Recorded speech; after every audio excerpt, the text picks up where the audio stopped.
En esta segunda ocasión, dando continuidad a la programación del Sexto Congreso Internacional Pedagógico de Maestros para Maestros, presentamos al primer ponente de este día. Ella es licenciada en Ciencias de la Educación, especialista en Ciencias Sociales de la Universidad Distrital Francisco José de Caldas de Bogotá. Desde Bogotá, Colombia, vía virtual, con ustedes la doctora María Elena Ramírez Cabanzo, con su ponencia La Escuela, escenario de formación y resistencia.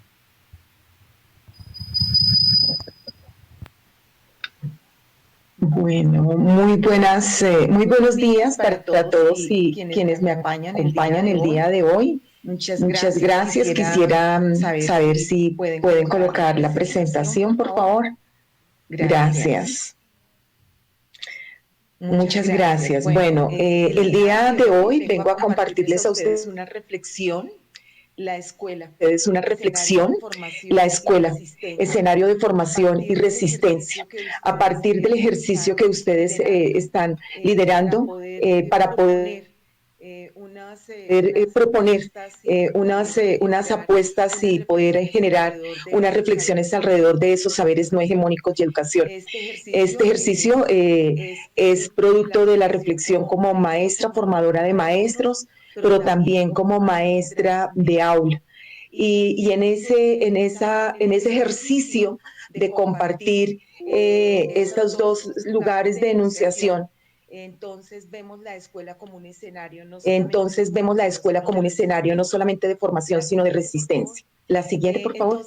Entonces, la presentación que voy a realizar se va a cimentar, ¿no? Se va a originar a partir de unos enunciados, pero especialmente reconocer aquellos grandes pedagogos que en Latinoamérica han generado unas apuestas muy críticas frente al aparato estatal, y uno de ellos es Freire. Entonces inicio planteando esta frase que me parece muy oportuna, no solamente para el contexto que hoy estamos viviendo, sino porque realmente nos devela la importancia de la escuela y la importancia de la educación. Y dice: sería realmente una ilusión que los oprimidos pudieran esperar que las élites de poder estimulasen un tipo de educación que las desenmascare más de las contradicciones sociales en las que se encuentran envueltas. Entonces, a partir de esta frase, los invito a compartir este ejercicio que se ha pensado desde la apuesta de saberes no hegemónicos y el papel de la escuela como formadora y como generadora de resistencia. La siguiente, por favor. Para ello, entonces, propongo esta ruta de presentación en el día de hoy. La idea es conversar alrededor de un devenir histórico muy corto que ha pasado en estos 120 años, que suena a muchísimo tiempo en esa categoría, en el tiempo, pero con unas situaciones que se mantienen, y esa es como la idea del ejercicio. Como si la escuela durante estos 100 años no hubiese tenido ningún tipo de transformación. Entonces hago una ruta centrada desde eso, un devenir histórico muy corto, desde 1900 a 1921. Luego hablaremos de la escuela en ese devenir, viendo ese concepto de devenir como la posibilidad de transformar, la posibilidad de hacer, de cambiar. ¿Por qué llamar este evento Congreso de Maestros para Maestros? Y luego sí entraría en ese ejercicio de educar para la formación, la resistencia y la emancipación. Y para ello voy a compartir tres grandes autores muy colombianos, Orlando Fals Borda, Estanislao Zuleta, pero traigo hoy a mención aquí a este espacio a Simón Rodríguez, como esos precursores de saberes no hegemónicos. ¿Y por qué Simón Rodríguez? Porque en el año 1820, 1830, él se encarga de hacer unos textos que son muy interesantes para pensar eso, el concepto de la de los saberes no hegemónicos o de la escuela emancipadora. Y luego, con gusto, compartiré esas apreciaciones que logro alcanzar frente a la escuela como escenario de formación y la escuela para la resistencia. Entonces, por favor, la siguiente, gracias. Bueno, cuando nosotros estamos en medio de todas estas situaciones políticas, pues no podemos desconocer qué ha pasado a lo largo de este 2021. Y empezamos un siglo lleno de muchas situaciones políticas y sociales que de manera muy sucinta acá lo planteo, pero sí reconocer que desde el 1900 y desde antes hasta el día de hoy son unos gobiernos muy débiles institucionalmente. Entonces, ¿por qué hago o por qué parto de esta premisa? En la medida en que utilizando un poco esos conceptos marxistas de estructura y superestructura, sabemos que en la base económica se paran o se posicionan la situación política, la situación cultural, el sistema educativo, el sistema social, y pues nosotros a lo largo de este siglo XX y XXI, pues tenemos unas instituciones muy débiles que no se pueden desconocer cómo iniciaron en 1900, estaba en plena la guerra de los 1000 días, luego todo ese gobierno débil frente a poder consolidar ese territorio nacional y la pérdida de Panamá, y luego entramos al año 1905 con unas reformas a esa constitución, una de las primeras reformas que se va luego a constituir o a consolidar en 1910, pero en ese lapso de tiempo hay una gran cantidad de movimientos sociales. Y ahí viene la razón por la cual hablo de ello. Y es que esos movimientos sociales van a estar centrados en pensar la escuela, en pensar lo que estaba pasando y cómo afecta el sistema educativo. Entonces, por eso hablo o los invito a retomar un poco qué sucedía en 1909, esa gran manifestación de los sastres, y luego qué pasa en 1918, qué sucede en 1921, cuando llega ese eco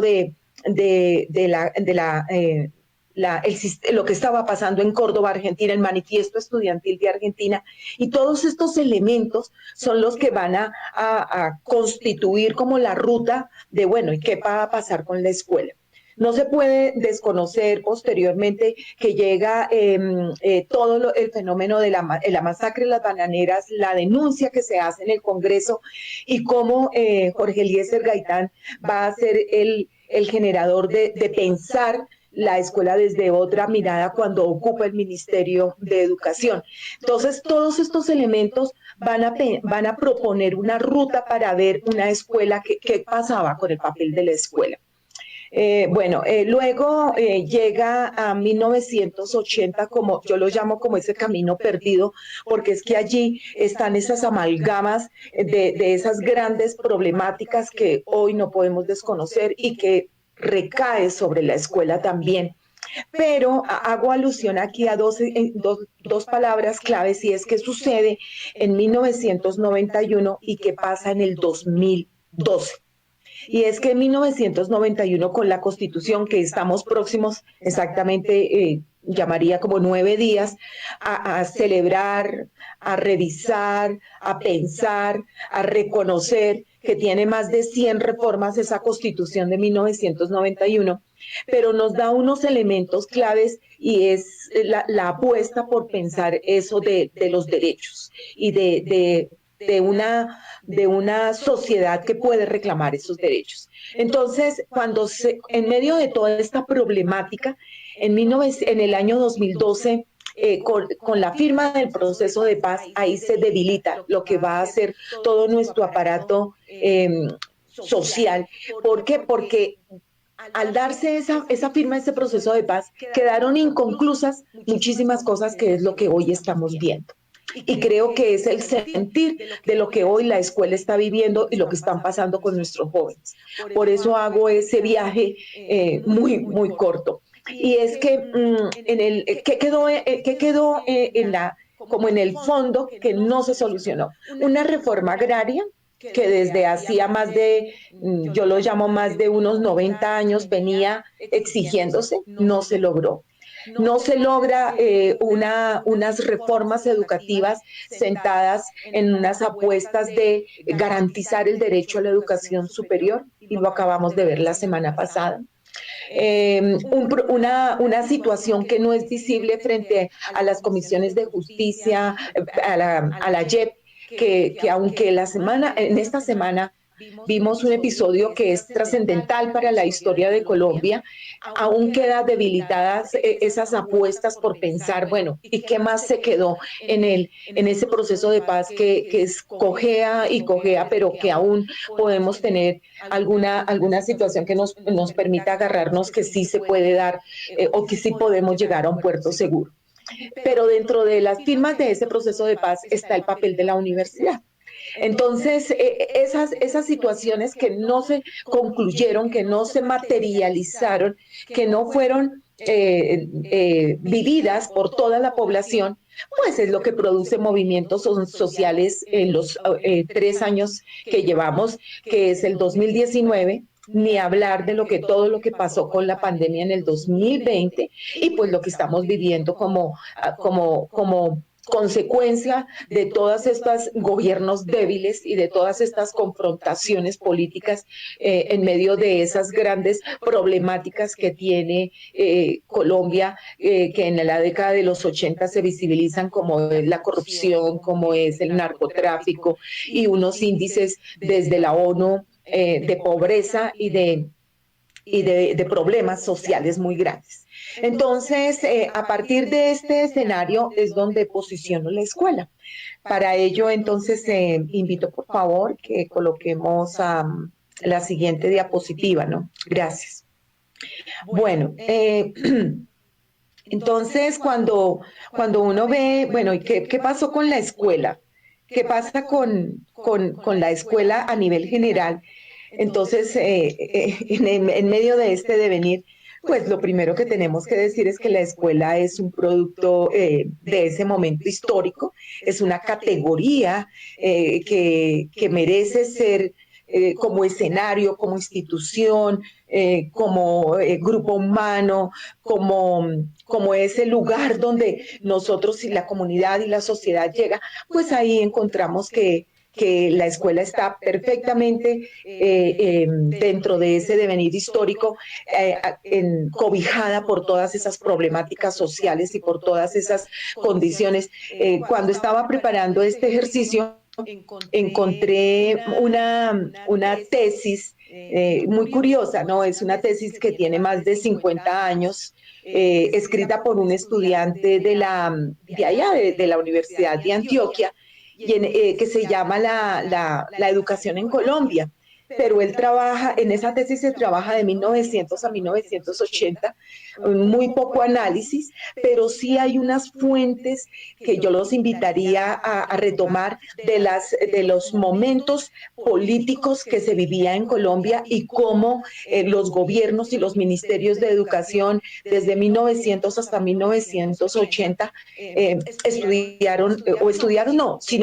orientaron la política de las escuelas. Y en medio de toda esta situación, pues encontramos que la escuela está directamente entrelazada con todo ese acontecer económico, político, social, pero también develó que la escuela seguía o duró todo el siglo XX como una institución donde no hubo inversión, donde no hubo una apuesta que generara esas transformaciones que se esperaban, donde no reconoció esas problemáticas educativas, donde la escuela es como la oveja negra de todo el aparato político que no visibiliza lo que estaba pasando, y además de eso cobijada por unas formas muy coloniales. Entonces, en medio de esa situación que se expone acá, pues ahí sí, en la década hacia 1957, 58, aparece un señor muy importante. Y ese señor va a ser Orlando Falsborda cuando llega a Colombia de realizar sus estudios en Estados Unidos. Y él cuando llega pues hablando de todo lo que pasaba en el mundo agrario, pero también llega haciendo una apuesta por la escuela. Bueno, ese es un paréntesis que ahora vamos a comentar. Entonces aparece pues el movimiento pedagógico, uno de los grandes acontecimientos que merecen ser tenidos en cuenta y que de pronto quienes han estudiado la historia de la pedagogía en Colombia perfectamente reconocen el movimiento pedagógico como el ave fénix que sale, pero también quienes no lo conocen, yo los invito a que indaguen un poco qué es eso del gran movimiento pedagógico, porque realmente fue el transformador de muchas de las cosas que pasaron y que han pasado y que siguen hoy develándose en el mundo, ¿no? Perdón, en Colombia.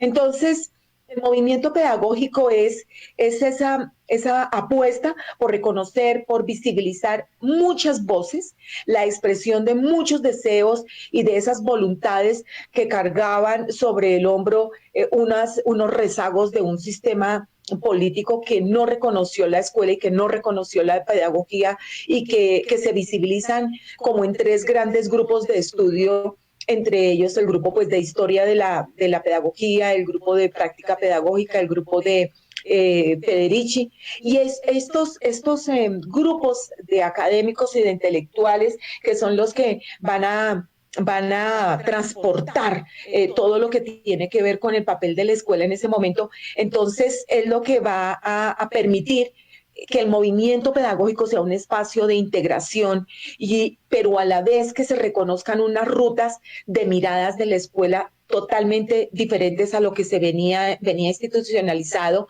pero unas rutas de la escuela que tomaron diversos caminos. Y esa es como la apuesta de ver y de visibilizar cómo esas rutas, que yo las llamo rutas divergentes, van a ser las que van a permitir la expresión de la escuela y la expresión de la pedagogía desde otras miradas.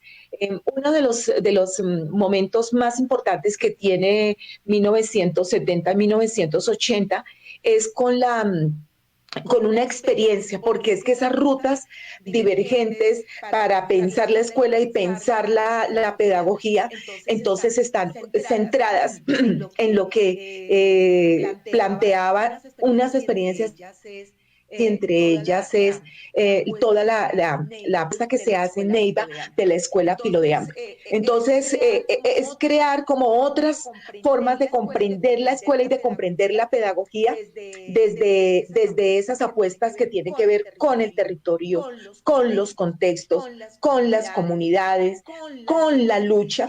Y ahí hay unas reflexiones de algunos académicos donde dicen que el movimiento pedagógico no puede ser revisado desde el espejo de ser una lucha social o un movimiento social.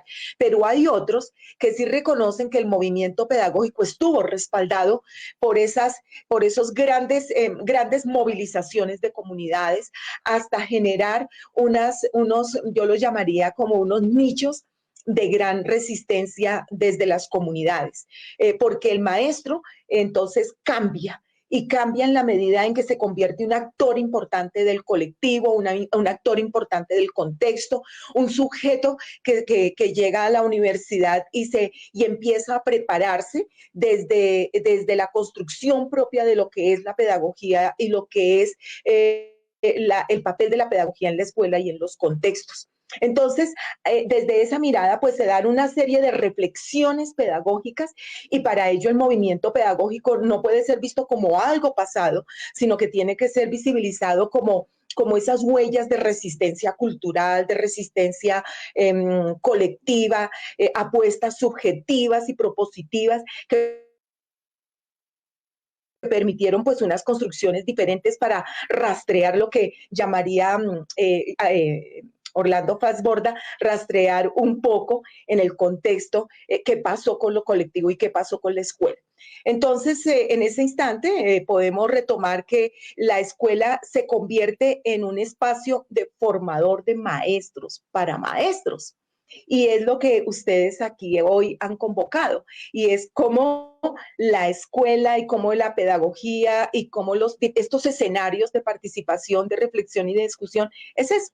Es un espacio de maestros para maestros donde se reflexione la pedagogía, pero también donde se reconozca el papel del maestro en esa apuesta por generar otras formas de comprender la realidad de lo que sucede. No se puede desconocer que uno de los elementos importantes que trabaja el movimiento pedagógico son unas acciones que algunos autores le llaman visibles y otras invisibles, y es lo que hace el CEID, ¿no? Entonces, dentro de lo visible estaba, que es una institución que se encarga, un centro de estudios, pero que se encarga de generar un grupo de trabajo alrededor de lo que pasaba con ese momento en la pedagogía. Pero algo invisible que es fundamental y que tenemos que recuperar tiene que ver con las asambleas locales, y tiene que ver con las comisiones, y tiene que ver con con esos espacios de discusión que se daban y que a lo largo del tiempo se han disminuido y se han invisibilizado. Pero esos momentos de encuentro de maestros en los diferentes escenarios permitía discutir de algunos temas que eran relevantes para la pedagogía. Para ello, entonces, voy a retomar, pasamos a la siguiente, por favor, gracias.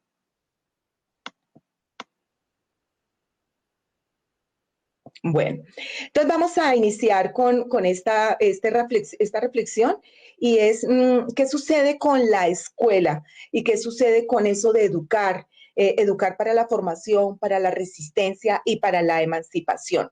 En este momento comparto una reflexión o un acercamiento al concepto de resistencia de Negri en su texto. Él trabaja con Hart en su texto Multitud, Guerra y Democracia en la Era del Imperio. Este es un texto que nos permite acercarnos un poquito a qué significa eso de la resistencia.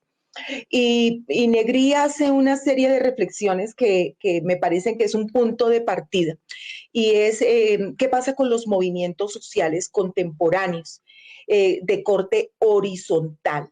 Él hace esa reflexión, pero él escribe qué pasa con los colectivos en ese papel de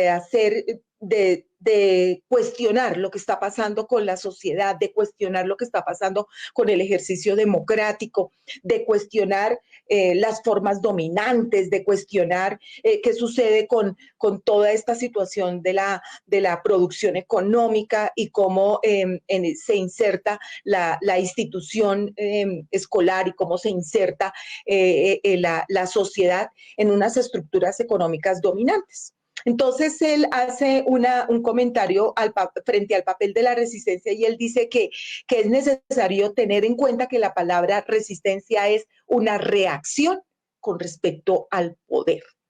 Y cuando uno empieza a mirar, bueno, ¿y la escuela entonces cómo hace resistencia? Es la pregunta que los invito de pronto a revisar ahí. Tiene tres principios que a mí me parece que he podido identificar en ese texto, y él habla es una oportunidad histórica que los colectivos y las comunidades tienen que reconocer. Él dice que es importante identificar las múltiples formas de resistencia que se pueden dar para transformar lo que está organizado en ese espacio.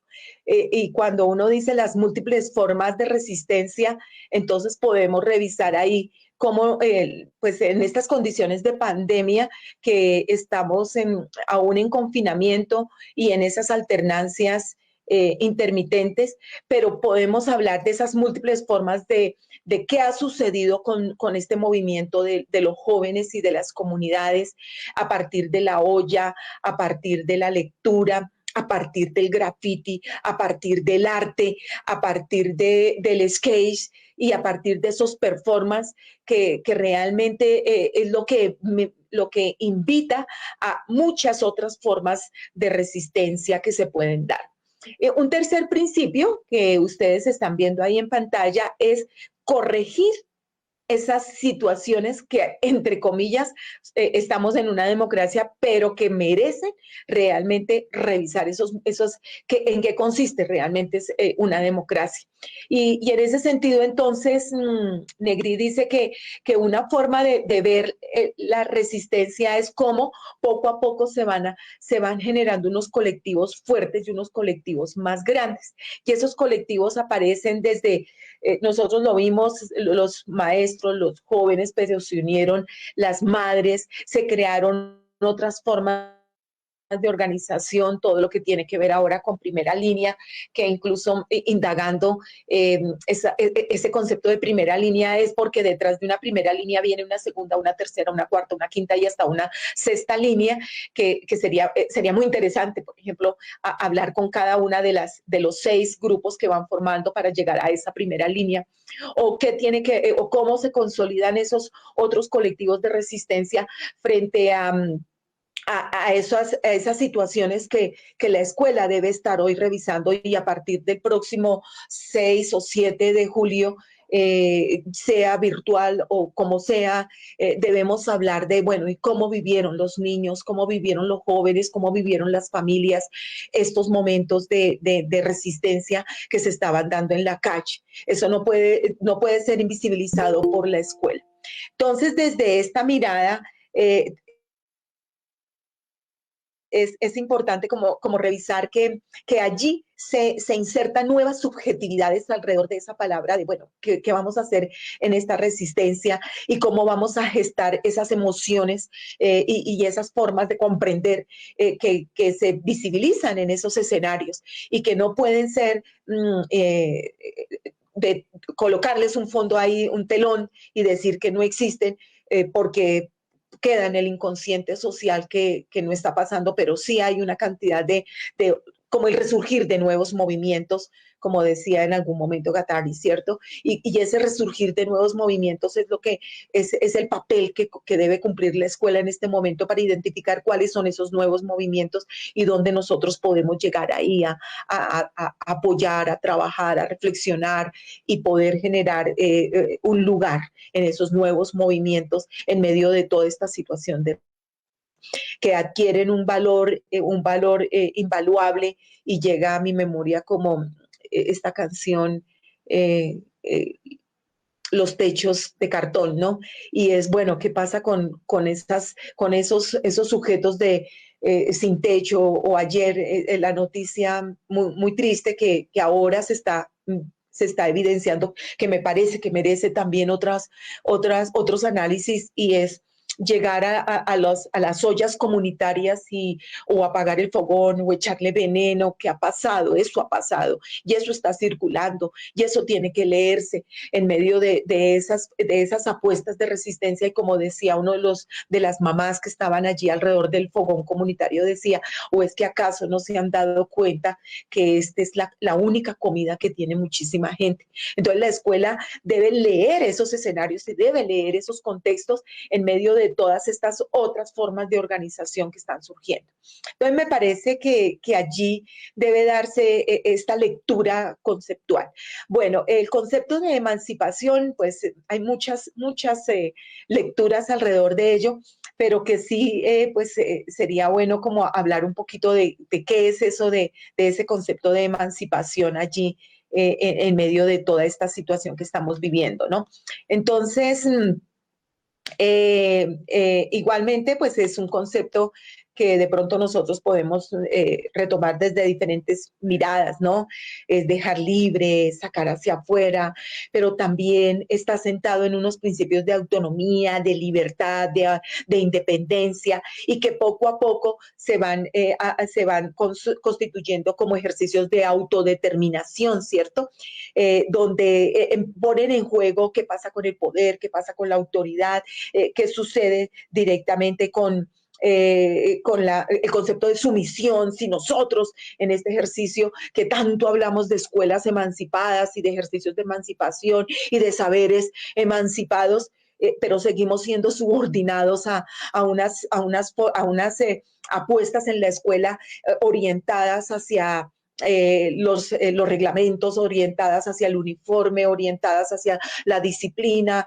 Bueno, entonces aquí me parece que empiezan a florecer una serie de situaciones que merecen ser leídas y tenidas en cuenta.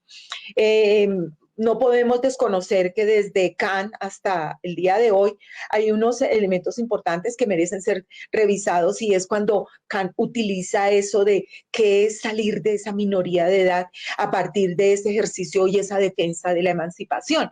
Entonces, ahí llega Estanislao Zuleta cuando hace su texto Elogio de la dificultad, y otros textos maravillosos que tiene Estanislao Zuleta frente al concepto de tribulación al conocimiento, o el papel de la filosofía para poder como responder a las preguntas de lo que está sucediendo.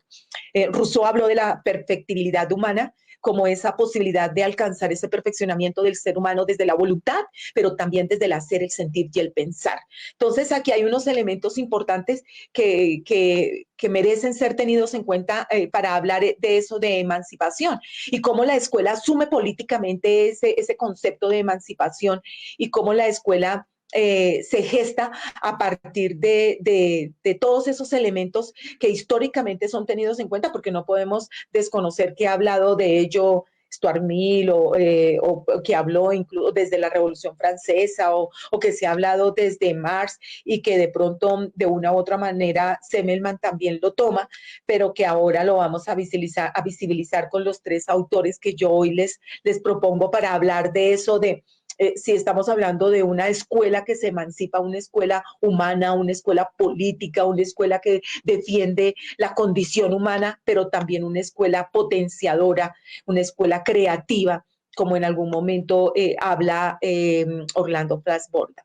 Entonces, la idea es ver cómo esa escuela, en estos contextos educativos y en estos escenarios de encuentro y de encuentro pedagógico y de maestros para maestros, aquí hay que mirar cómo la escuela se da la tarea de reconocer esas cotidianidades humanas, pero también de problematizar lo que está pasando con ese sujeto en medio de todos esos elementos, como decía de una u otra manera Rousseau, que necesitamos que se perfeccione ese sujeto, pero también es un sujeto, perdón, es un concepto que tiene un nicho histórico, especialmente a partir de después de 1940, y cómo hasta el día de hoy, pues todavía seguimos como buscando, bueno, ¿y qué más quiere decir ese concepto? Y hasta dónde podemos llegar, y hasta dónde podemos hablar procesos de autocrítica, procesos de liberación, procesos de ruptura,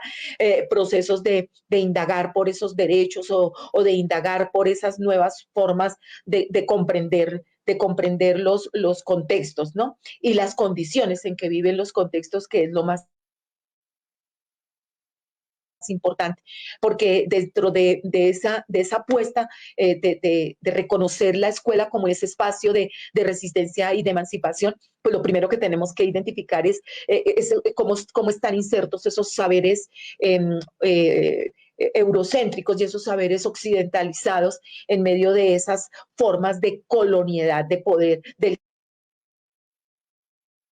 saber. Y es ahí donde nosotros tenemos que identificar cómo se dan esas formas de colonialidad de poder, de saber, perdón. Entonces, dentro de este ejercicio de pensar la escuela, pues hay que identificar qué podríamos hacer desde este escenario, y cómo le damos la voz a esos otros, y cómo permitimos que esos otros se enuncien, y cómo permitimos que esos pueblos, desde los pueblos indígenas, y una forma más clara no puede ser lo que acaba de suceder en Perú. Entonces, un maestro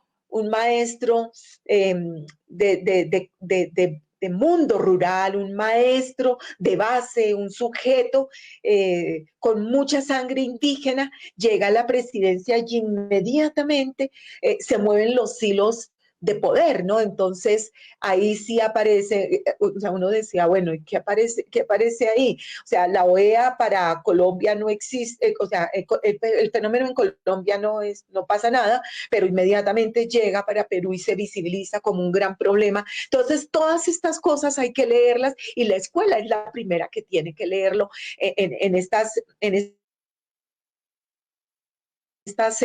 estos contextos tan inmediatos que tenemos que es que pasó ayer o pasó antier y la semana anterior y que tenemos que estar leyendo permanentemente. Bueno, entonces invitaría por favor a la siguiente diapositiva, es tan amable.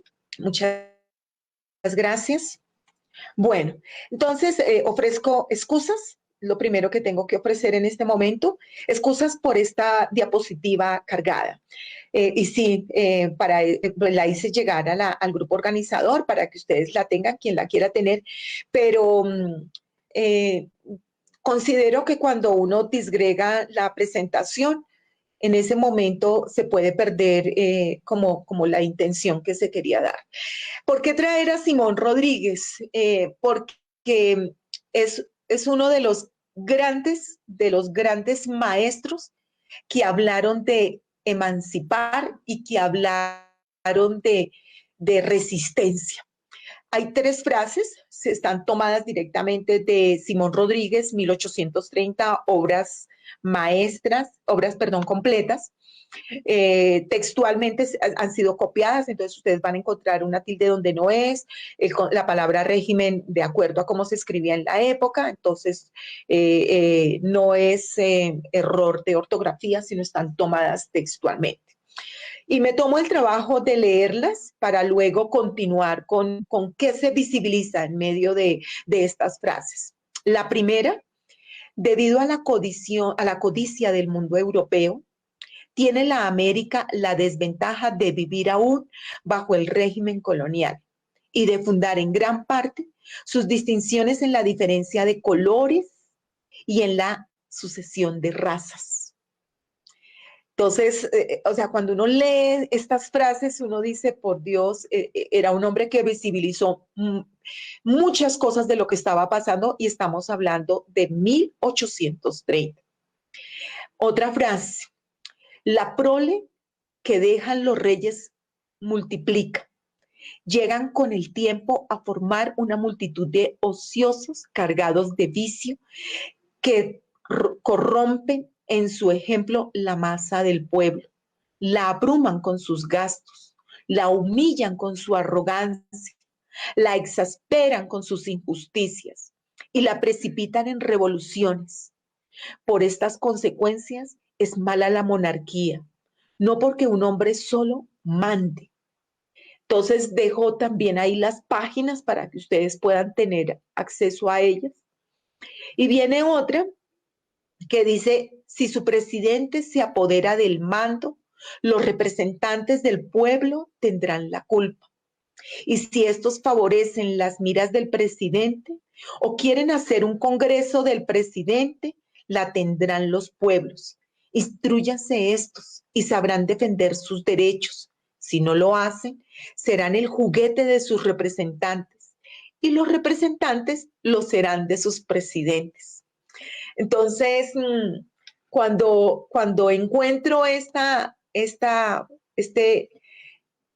documento, decía muy pertinente para hablar de eso, de emancipación total. Reitero, quienes se están sumando, ofrezco las excusas por esta diapositiva tan cargada, pero ya comentaba las razones, ¿cierto? Entonces, ahora sí los invito como a develar un poco qué hay en esa, o qué encontré en esas reflexiones, en esas frases que plantea Simón Rodríguez.